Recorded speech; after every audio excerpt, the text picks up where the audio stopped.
ಚಾನಲ್ಗೆ ಸ್ವಾಗತ. ಇದೇ ರೀತಿಯ ಉದ್ಯೋಗ ಮಾಹಿತಿಗಳಿಗಾಗಿ ಚಾನಲ್ನ ಸಬ್ಸ್ಕ್ರೈಬ್ ಮಾಡಿಕೊಳ್ಳಿ. ಹಾಗೆ ಇದುವರೆಗೂ ಯಾರು ನಮ್ಮ ಟೆಲಿಗ್ರಾಮ್ ಮತ್ತು ವಾಟ್ಸಪ್ ಗ್ರೂಪ್ಗಳಿಗೆ ಜಾಯಿನ್ ಆಗಿಲ್ಲ, ಈಗಲೇ ಜಾಯಿನ್ ಆಗಿ ಹೆಚ್ಚಿನ ಉದ್ಯೋಗ ಮಾಹಿತಿಗಳಿಗಾಗಿ.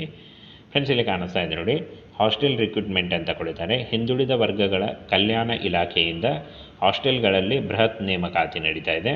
ಹಾಗೆ ಇನ್ನು SSLC ಪಾಸ್ ಆದಂಥ ಅಭ್ಯರ್ಥಿಗಳು ಅರ್ಜಿಗಳನ್ನು ಸಲ್ಲಿಸಬಹುದಾಗಿರುತ್ತೆ.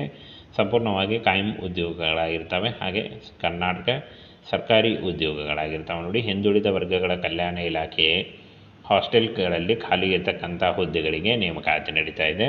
ಒಟ್ಟು 825 ಹುದ್ದೆಗಳಿದ್ದಾವೆ. ಅದರಲ್ಲಿ ಅಡುಗೆಯವರು 300 ಹುದ್ದೆಗಳು, ಅಡುಗೆ ಸಹಾಯಕರು 300 ಹುದ್ದೆಗಳು, ಹಾಗೆ ರಾತ್ರಿ ಕಾವಲುಗಾರರು 75 ಹುದ್ದೆಗಳಿದ್ದಾವೆ ನೋಡಿ. ಈ ಒಂದು ಹುದ್ದೆಗಳಿಗೆ ಆಯ್ಕೆ ಮಾಡಿಕೊಂಡು ಅರ್ಜಿಗಳನ್ನು ಸಲ್ಲಿಸಬಹುದು.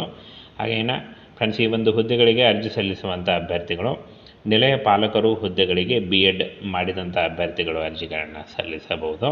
ಹಾಗೆ ಇದನ್ನು ಹೊರತುಪಡಿಸಿ ಇನ್ನು ಉಳಿದಂಥ ಎಲ್ಲ ಹುದ್ದೆಗಳಿಗೆ SLC ಆದಂಥ ಅಭ್ಯರ್ಥಿಗಳು ಅರ್ಜಿಗಳನ್ನು ಸಲ್ಲಿಸಬಹುದಾಗಿರುತ್ತೆ. ಅಫಿಷಿಯಲ್ ವೆಬ್ಸೈಟಿಗೆ ಹೋಗಿ ಆನ್ಲೈನ್ ಮೂಲಕ ಅರ್ಜಿಗಳನ್ನು ಸಲ್ಲಿಸಬೇಕಾಗತ್ತೆ. ಹಾಗೆ ಇನ್ನು ಈ ಒಂದು ಹುದ್ದೆಗಳಿಗೆ ಸಂಬಂಧಪಟ್ಟಂತೆ ಆಯ್ಕೆ ಅಂತ ಅಭ್ಯರ್ಥಿಗಳಿಗೆ 18,000ದಿಂದ 30,000ವರೆಗೆ ಪರ್ ಮಂತ್ ಸ್ಯಾಲ್ರಿ ಆಗಿರುತ್ತೆ ನೋಡಿ. ಹಾಗೆ ಇದು ಜಾಸ್ತಿ ಕೂಡ ಆಗ್ತಾ ಹೋಗುತ್ತೆ. ಇನ್ನು 18ರಿಂದ ಫ್ರೆಂಡ್ಸ್ 40 ವರ್ಷದ ಒಳಗಿನವರು ಕೂಡ ಅರ್ಜಿಗಳನ್ನು ಸಲ್ಲಿಸಬಹುದು, ಬೋತ್ ಮೇಲ್ ಆ್ಯಂಡ್ ಫಿಮೇಲ್. ಹಾಗೆ ಇನ್ನು OBC ಅಭ್ಯರ್ಥಿಗಳಿಗೆ 3 ವರ್ಷ ಮತ್ತು SC/ST ಅಭ್ಯರ್ಥಿಗಳಿಗೆ 5 ವರ್ಷಗಳ ವಯೋಮಿತಿ ಸಡಿಲಿಕೆ ಕೂಡ ಇರುತ್ತೆ ನೋಡಿ. ಯಾವುದೇ ರೀತಿಯ ಲಿಖಿತ ಪರೀಕ್ಷೆ ಆಗಲಿ, ಯಾವುದೇ ರೀತಿಯ ಅರ್ಜಿ ಶುಲ್ಕ ಆಗಲಿ ಇರಲ್ಲ, ನೇರ ನೇಮಕಾತಿ ಇರುತ್ತೆ. ಇನ್ನು ಫ್ರೆಂಡ್ಸ್, ಇನ್ನೇನು ಕೆಲವೇ ದಿನಗಳಲ್ಲಿ ಆನ್ಲೈನ್ ಮೂಲಕ ಅರ್ಜಿ ಪ್ರಕ್ರಿಯೆ ಆರಂಭ ಆಗಲಿದೆ ನೋಡಿ.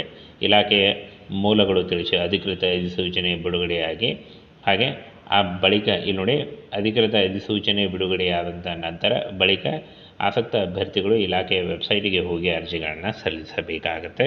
ಹಾಗೇನು ಈ ಒಂದು ಹುದ್ದೆಗಳಿಗೆ ಶೀಘ್ರದಲ್ಲಿ ಅಧಿಸೂಚನೆ ಬಿಡುಗಡೆಯಾಗುತ್ತೆ ನೋಡಿ.